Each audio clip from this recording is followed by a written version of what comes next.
수원의 첫 시간 제1단원 지수함수와 로그함수, 그 중에서도 지수를 먼저 배우고 그리고 로그를 배웁니다.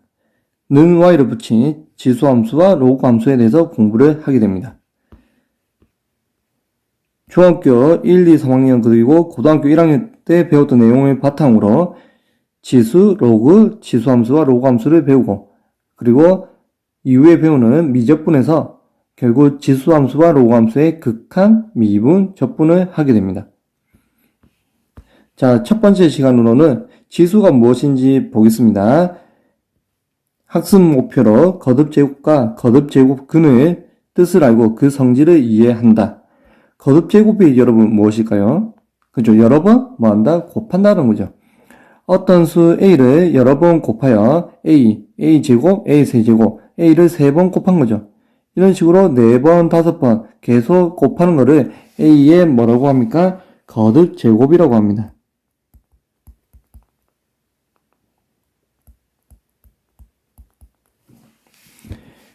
그때 A의 N제곱, 여기 위에 작은 N이 있죠. 이거를 A의 뭐란다? N제곱이라고 읽죠. 예전에는 승이라고 읽었습니다. A의 N승, A의 제곱, A의 3승, A의 4승. 그건 사실 A의 세제곱, A의 4제곱인 거죠. 그래서 간혹 가다가 승이라고 이야기를 하면 N제곱을 이야기를 하는구나 이렇게 알고 있으면 되겠습니다. 자, 여기서 A를 거듭제곱에 무엇이라고 한다? 밑이라고 하고 밑, 그리고 N을 거듭제곱에서 무엇이라고 합니까? 지수라고 이야기를 합니다. A의 1제곱 생략해서 A를 이야기를 하는 거죠. 자, 한 번 더 개념을 보겠습니다. 같은 수나 문자를 여러 번 곱하는 것을 우리는 무엇이라고 합니까? 그렇죠. 거듭제곱이라고 하죠. 거듭제곱 중에서 그 거듭제곱에서 곱해지는 값 또는 문자가 될 수도 있습니다. 그거 우리는 무엇이라 한다? 밑이라고 하고 곱한 횟수는 지수라고 이야기를 하는 거죠. 자, 중2 때 배웠던 과정입니다. A와 B가 실수이고 M과 N이 자연수일 때 A의 M제곱 곱하기 A의 N제곱은 A의 M 플러스 N제곱이 됩니다. 여기는 A가 몇 개 있다? M개가 있고 여기는 A가 N개가 있죠. 그걸 총 곱하게 되니까 곱하는 게 아니라 M 더하기 N 제곱이 됩니다. 자, A의 M제곱에 N제곱을 하면 이게 곱해져서 A의 M제곱이 N개가 있기 때문에 이번에는 곱하게 됩니다. 그리고 A, B의 전체 N제곱은 각각에 대해서 N제곱을 하게 되고 B분의 A의 N제곱도 각각에 대해서 부모의 N제곱, 그 다음 분자의 N제곱이 됩니다. 나누는 거는 그 수만큼 나누는데 이거는 중학교 때 배우다 보니까 우리가 지금 이 모습으로 이야기를 하는데 결국 분자의 거듭제곱이 더 많으면 이렇게 A의 M-N제곱이 되고 M과 N이 같다라면 똑같이 약분이 되다 보니까 1이 되고 그 다음 분모가 더 N이 N보다 더 크다면 이렇게 모습이 된다는 겁니다. 근데 우리가 여기서 중요한 거는 여러분 이 거듭제곱의 지수의 자연수 범위가 결국 우리는 유리수 그리고 무리수가 실수죠. 무리수까지 포함하면 실수가 되죠. 여기는 정수, 유리수, 실수까지 확장을 할 겁니다. 이번 단원에서 확장을 해서 공부를 할 겁니다.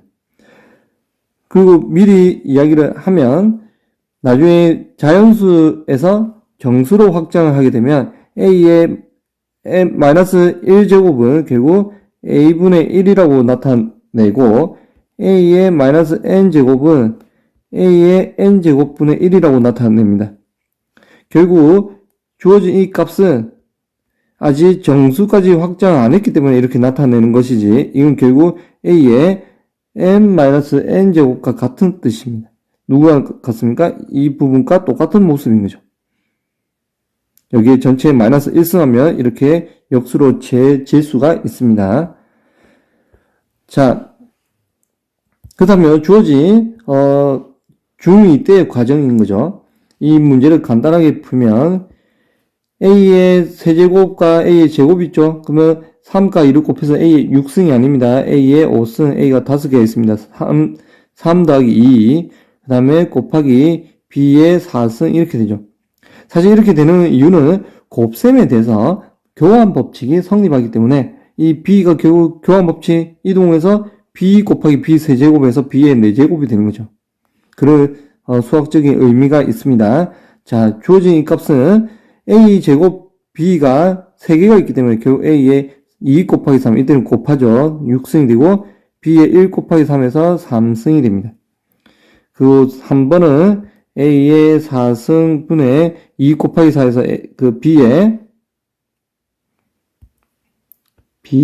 8승이 되겠죠. 자, 4번은 선생님이 나타내면 지금 A 분모가 5개 있죠. 근데 2개를 없애니까 A의 3승분의 분모에 B가 하나 있고 분자에는 3개가 있죠. 그래서 3 빼기 1에서 B의 제곱 이렇게 나타낼 수가 있습니다. 자, 이제는 거듭제곱을 배우고 난 이후에 거듭제곱근에 대해서 이야기를 합니다. 여기 누가 있습니까, 여러분? 근이 있죠, 근. 자, 여러분이 많이 헷갈리는 부분인데, 자, 여기서 선생님의 한 개 예를 먼저 보겠습니다. 우리가 배웠던 내용 중에서 예를 여기 먼저 들면 2의 제곱근이 있죠. 우리가 이건 배웠던 내용입니다. 그리고 제곱근 2가 있습니다. 이 두 개는 같을까요? 이 두 개는 사실 같지가 않습니다. 2의 제곱근이라고 하는 거는 제곱을 했을 때 2가 되게 하는 값의 이야기를 하는 거예요.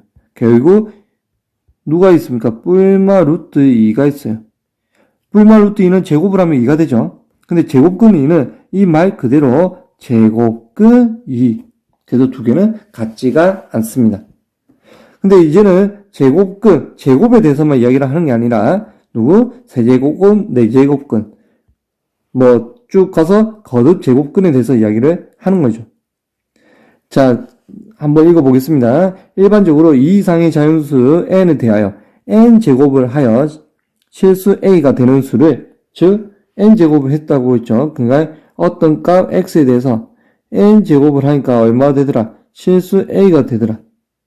이걸 만족시키는 수 x를 우리는 뭐라고 한다? a의 거듭 제곱근이라고 합니다. 근데 거듭 제곱 중에서도 몇 제곱 했습니까? n제곱을 했죠. 그래서 a의 n제곱근이라고 이야기를 하죠. 그래서 사실 a의 제곱근, a의 세제곱근, a의 네제곱근 뭐 이렇게 이야기를 하는 통틀어서 a의 거듭 제곱근이라고 이야기를 합니다. 그래서 여기 보면 지금 x의 n제곱이 a가 되죠. 그럼 이 a는 x의 n제곱인 거죠. 그 다음에 여기서 이 x는 이 a의 n제곱 근이 됩니다. 그 차이를 알겠습니까? 그래서 실수 a의 n제곱근은 n제곱을 했을 때 a가 되게 하는 값을 이야기를 하죠. 바꾸면 방정식 x에다가 n제곱을 했을 때 a가 되게 하는 이걸 만족시키는 누구? 근을 이야기합니다. 근. 해. 그러한 x를 이야기를 하는 거죠. 도입 부분에 이야기를 했듯이 실수 a의 n제곱근과 n제곱근 a는 같지가 않다. 자, x제곱이 a가 되게 하는 값을 만족시키는 그 x를 우리는 뭐라고 합니까? a의 제곱근이라고 이야기를 합니다. 그리고 a의 제곱근은 결국 누구 이야기를 할 수 있죠? 그렇죠. 플러스 루트 a가 있고 그 다음에 마이너스 루트 a 이렇게 두 가지가 있죠. 결국 이거를 제곱했을 때 누가 돼야 된다? a가 돼야 되는 거죠. 그러한 값은 두 개가 있다.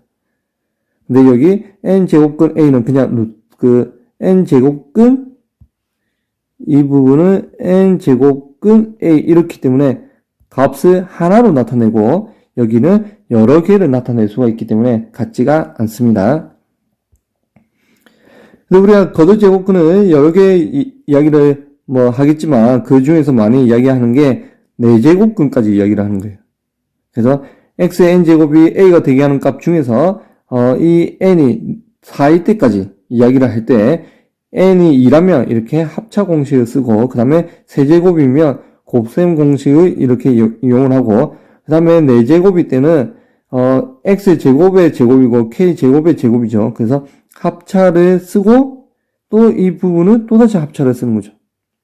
이렇게 해서 곱셈 공식의 정리에 의해서 우리는 나타낼 수 있는데 여러분이 이 부분이 중요합니다. 실수 a의 n제곱근은 누구 범위에서? 복소수 범위에서는 n개가 있어요. 결국 바꿔 말하면 방정식 xn제곱 a는 복소수 범위에서 중근을 포함하여 n개의 해를 갖게 됩니다. 누구 범위에서? 실수 범위가 아닙니다. n개의 해를 갖게 돼요. 결국 실수 a의 n제곱근은 복소수 범위에서는 n개가 있어요. 복소수 범위에서는. 근데 이거는 지금 값이 몇 개입니까? 하나죠. 그러니까 일반적으로 같지가 않다. 되겠습니까? 자, 다음 거듭 제곱근을 구하시오. 4의 제곱근을 이야기를 했습니다. 자, 4의 제곱근은 결국 제곱을 했을 때 얼마가 돼야 된다? 4가 돼야 되는 거죠. 그래서 선생님이 이 x를 갑자기 나타냈죠. 그래서 x에 대한 정의를 나타내면 자, 4의 제곱근을 x라고 하면 x제곱을 했을 때 4가 되는 거죠. 결국 합차 공식에서 넘기면 x제곱 마이너스 4는 0. 인수분해하면 x 마이너스 2에 x 플러스 2는 0. 그러면 x는 뿔마 2가 되죠. 결국 x가 누구였습니까? 그렇죠. 4의 제곱근이었죠. 4의 제곱근은 마이너스 2, 그 다음에 2 이렇게 두 개가 나오는 겁니다. 그 다음에 2번을 보겠습니다. 마이너스 1의 세제곱근을 구해라고 했죠. 그래서 선생님이 마이너스 1의 세제곱근을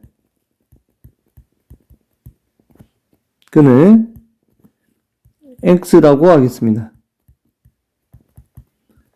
그럼 세제곱근이니까 x를 몇 승을 하면 3승을 세제곱을 하면 마이너스 1이 되는 거죠. 그래서 이 마이너스 1을 넘기니까 x 세제곱 플러스 1은 0이 되고 결국 우리 세제곱근 x 이 주어진 방정식 이 방정식의 해를 구하는 겁니다. 근을 구하는 거죠. 그래서 인수분해를 하면 플러스 1의 제곱에 빼기 2개 곱한 거 그 다음에 1의 제곱 1이죠. 이거는 0. 그럼 여기 0이 되게 하는 값은 x는 마이너스 1이죠. 근데 뒷부분 주어진 값 사실 실근은 같지 않죠. 판별식 D를 이용하면 될 겁니다. 근데 우리는 해까지 구해야 되기 때문에 근의 공식을 이용해서 구하면 x는 2a분의 마이너스 b의 뿔마 루트 b 제곱 마이너스 4ac 이렇게 되겠죠. 그래서 그걸 그대로 이용을 하면 2분의 1 뿔마 마이너스 1의 제곱 1에 마이너스 4ac 4 결국 2분의 1 뿔마 루트의 3i 이렇게 됩니다. 이 부분에 의해서 x는 마이너스 1이 있었죠. 그래서 마이너스 1의 세제곱근은 누굽니까 여러분? 그쵸? 마이너스 1이 있고 2분의 1 플러스 루트 3i 있고 그 다음에 2분의 1 마이너스 루트 3i 이렇게 있습니다. 자, 이번 시간에는 여기까지 하겠습니다. 자, 정리를 한번 해보겠습니다. 우리가 무엇을 배웠다? 거듭 제곱을 배웠습니다. 어떠한 수를 여러 번 곱하는 것, 그걸 거듭 제곱이라고 합니다. 그래서 A의 제곱, A의 세제곱, A의 네제곱 이런 것들 이런 거 모두를 거듭 제곱이라고 하고 n번을 곱한 거는 a의 n제곱 이렇게 이야기를 하죠. 이때 a를 미치라고 하고 몇 번을 곱했는지 그 횟수 n을 지수라고 이야기를 합니다. 중2 때 배웠던 지수법칙 결국 나중에 실수까지 확장을 하는데 이 모습 그대로 갑니다. 어떻게 그대로 가는지는 차차 배우도록 하겠습니다. 자, 그 다음 거듭제곱근에 대해서 이야기를 하는데 거듭제곱근은 결국 해를 이야기를 하는 거죠. n제곱해서 실수 a가 되게 하는 그 수를 n제곱근이라고 이야기를 합니다. a가 되게 하는 값 a의 n제곱근. 사실 복소수 범위에서는 n개가 존재해요. 그러한 x는 n개가 존재합니다. 누구 범위에서? 복소수 범위에서는. 그래서 a의 n제곱근, 실수 a의 n제곱근과 n제곱근 a는 같지가 않습니다. 얘는 하나의 값을 이야기를 하고 얘는 복소수 범위에서는 n개가 존재합니다. 하지만 다음 시간에는 실수 범위에서는 그러면 얘는 몇 개 존재할까? 유한계로 존재합니다. 사실 존재하지 않거나 한 개 존재하거나 두 개 존재하게 됩니다. 그 부분은 다음 시간에 할 겁니다. 그래서 이번 시간에는 거듭제곱근에 대해서 여러분 보세요. 제곱을 했으니까 몇 개 존재했습니까? 두 개. 세제곱을 했으니까 몇 개 존재한다? 세 개. 누구 범위에서? 복소수 범위에서는 이렇게 세 개 존재하게 되겠죠. 세제곱근이니까. 자, 다음 시간에는 실수인 거듭제곱근에 대해서 알아보도록 하겠습니다.